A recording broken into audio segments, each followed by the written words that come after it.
All right, guys, for our third lesson of today, it's lesson 2.2, and I actually broke it down into two parts in my notes. So it's creating and solving equations. So for the first notes, you might see that it says keywords, and they have addition, subtraction, multiplication, division. You might want to practice rewriting as many keywords as you can for addition, subtraction, multiplication, division, okay?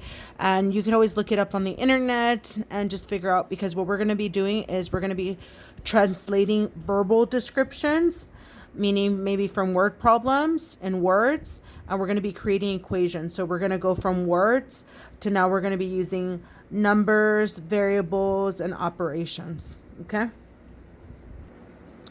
All right, guys, for the first example, I said we were going to be writing equations from verbal descriptions. Okay, so for the first one, it says 1/2 of a number minus 3 is 10. Okay, so here we go. 1/2, you can rewrite as a fraction. So 1/2 of a number. The word of actually means multiplication. Okay, so that means multiplication. I'll write it like this. You can use X, you can use the dot, or you can use parentheses, okay? Of a number, we don't know what the number is, so you can use the variable for that one. You can use any variable. I'll just go ahead and use N. Minus 3, okay, again, minus is an operation. 3 is 10. The word is means equal sign, okay? So here we go. This one's very simple. 1/2 of a number. I said of means multiplication. So I could just write it like this. I could put it in parentheses if I wanted to. Okay. I can put it as a dot if I wanted to. And I can use the X. But I try not to use the X so much because usually that means I might think of it as another variable. Okay. So I'll just go ahead and leave it like this for now. Okay. 1/2 of a number minus 3 is 10. And that's what that looks like. I don't have to solve it or anything. I'm just rewriting equations, okay? So this is what that one looks like. Okay, very simple, straightforward. Okay. All right, let's try another one together. Okay, the second one says twice a number increased by 4 is 12. The word twice usually refers to 2 times something, okay? Like, I ate twice today, I ate 2 times. Or that ball is twice the size of this other ball, then I'm comparing it. Again, it usually means 2 times something. So when it says twice a number, we're saying whatever that number is, it's 2 times. So I'm just going to use the letter N to represent that, okay? So twice a number. Increase, the word increased usually refers to like something is getting bigger, and if it's increasing, I'm probably going to be using the operation of addition, okay? Increased by 4, and again the word is, it refers to equals, and it's 12. So twice a number increased by 4 is 12. And that's it, simple. You're just rewriting them, okay? All right, let's try one more. All right, for number 3, we have a word problem. I usually like these a little bit better because you can add a little bit more to them, and usually they can make sense, okay? All right, suppose Corey and his friend Walter go to a movie. Each of their tickets cost the same amount, and they share a frozen yogurt that costs $5.50. The total amount they spend is $19.90.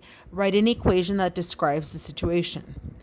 All right, we know that it was Corey and his friend Walter, so we know that there's 2 people, and it says each of the tickets cost the same amount, but we're not given how much the ticket cost. So my unknown is the price of the ticket. So I'm going to write T equals price of ticket. And remember, those are movie tickets, and we know they cost the same.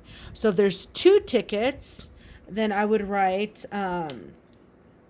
2T, because whatever you pray for one, you have to pray for 2 of them, exactly the same. Okay. And then they also bought a frozen yogurt, and they just happened to share that. The frozen yogurt was $5.50. Okay. And then it says the total amount they spend is $19.90. So once you add these amounts, you get $19.90. and that's the total. Okay.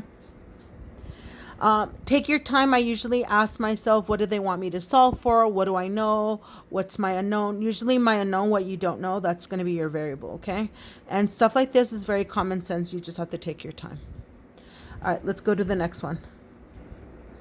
All right, guys, if somebody asks you to find the perimeter of any object, all you have to remember is to add all the sides, okay? Perimeter refers to the length around the object, okay, whatever it is. So if I wanted to put up a fence, I would want to find the perimeter. Area would be how much I want to cover, so that depends on the object. If we're talking about a rectangle, well, a rectangle, it's considered either, you can call it base or height or length and width. I'm going to go ahead and use length and width, okay? Area is considered everything here. So if I wanted to lay down carpet, I would have to find the area, okay? So the formula for area of a rectangle would be length times width, okay? For perimeter, I tell students not to memorize anything because there's no real formula to memorize. You just have to remember, add all the sides, okay? So in example 4, we're going to be working with area, okay? And here we go. It says a rectangle garden is fenced on all sides with 256 feet of fencing. The garden is 8 feet longer than it is wide. Find the length and width of the garden. Okay, so actually, since we're talking about fencing, we're talking about all the sides around, then we're working with perimeter, okay? Let's set up an equation. All right, guys, this is what's given. So usually what I recommend is to draw a picture so you can see it a little bit better, but it's saying that 256 feet of fencing, so that would be my perimeter. And it's saying that the garden is 8 feet longer than it is wide. So this is my length. It's 8 feet longer than it is wide. So what I'm doing is I'm comparing my length to my width. So we have to figure out the length and the width. So notice in my equation here, I actually use W in my equation. So it's 8 feet longer than the width. So it's 8 plus W. Okay. So now I'm going to set up an equation. So remember for what I said for perimeter, you add up all the sides. So if this is W, this side is W. If this is 8 plus W, this side is 8 plus W. So now I'm going to add up all the sides. So it's W plus 8 plus W plus 8 plus W should equal the perimeter, which is 256. Okay. Then there's a lot of W, so start combining like terms. So 1, 2, 3, 4. That's 8W. And then I have two constants. 8 plus 8. So that'll be 16. Okay. So this is the equation that I have once I simplified it, okay? So now you're just going to solve for W. So my goal would be to get W by itself. So I'm going to subtract 16 to both sides. Then that leaves me with 4W equals 240. And then divide both sides by 4. That means W, and I don't have enough room there, sorry. That means W should equal 60, okay? 60 what? 60 feet. So we were missing the width, and I can say the width is 60 feet. Now, I want to find the length. Well, remember the length was whatever the width was plus 8 feet. So that'll be 68 feet. Okay.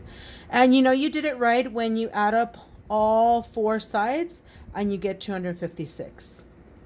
Okay. All right, guys, let's go to the very last one, number 5. All right, guys, here we go. Number 5 says 2 times the quantity of x plus 4 minus 2 times the quantity of x minus 2 minus 2x equals 7. So at first glance, it may look really long. It may seem kind of like, oh my gosh, where do I start? It's kind of complicated, but don't worry, just take your time.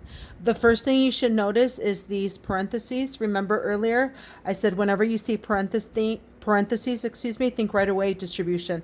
So you want to start off by distributing. So here on the left-hand side, we're going to distribute the 2. Okay, so 2 times x plus 4. So 2 times x is 2x. 2 times 4 is 8. Okay. I could just bring this down, so plus 4. Over here, we have negative 2. Remember, you want to distribute even the sign. So you want to keep the sign that's in front of it. So we're going to distribute negative 2 times x, which will give you negative 2x, and then negative 2 times negative 2, which will give you positive 4. And then just bring this down. Minus 2x equals 7. So very first thing we did was distribute. Okay, so we got rid of the parentheses. Then the next thing you should do is combine like terms. So start with all your x's. 2x minus 2x. That cancels out. Minus 2x. So these cancel out. All you should have left is negative 2x. Okay. Now my constants. 8 plus 4, that's 12. Plus 4, that's 16. So plus 16 equals 7. Okay. See, now it's starting to seem a lot smaller. Okay. All right. Now that we're down to 2 terms and they're different, now our goal is to isolate x. So remember, never touch the term with the x. Get rid of the constant. So I'm going to subtract 16, and whatever I do to one side, do to the other side. So then I'm left with negative 2x equals 7 minus 16, which gives me negative 9. Okay. And then divide both sides by negative 2. X equals negative 9 divided by negative 2. 2 doesn't go into 9 evenly, so you're going to have to leave it as a fraction. But 2 negatives become positive, so your final answer should be 9 over 2. Okay. If you want to give me a decimal, I'm okay with that, but you really don't have to. I prefer this. Okay. So I actually prefer the fraction versus the decimal. So this would be your final answer. Okay. All right, guys, let me give you some classwork for this part, and then I'll have you guys come back for the second part.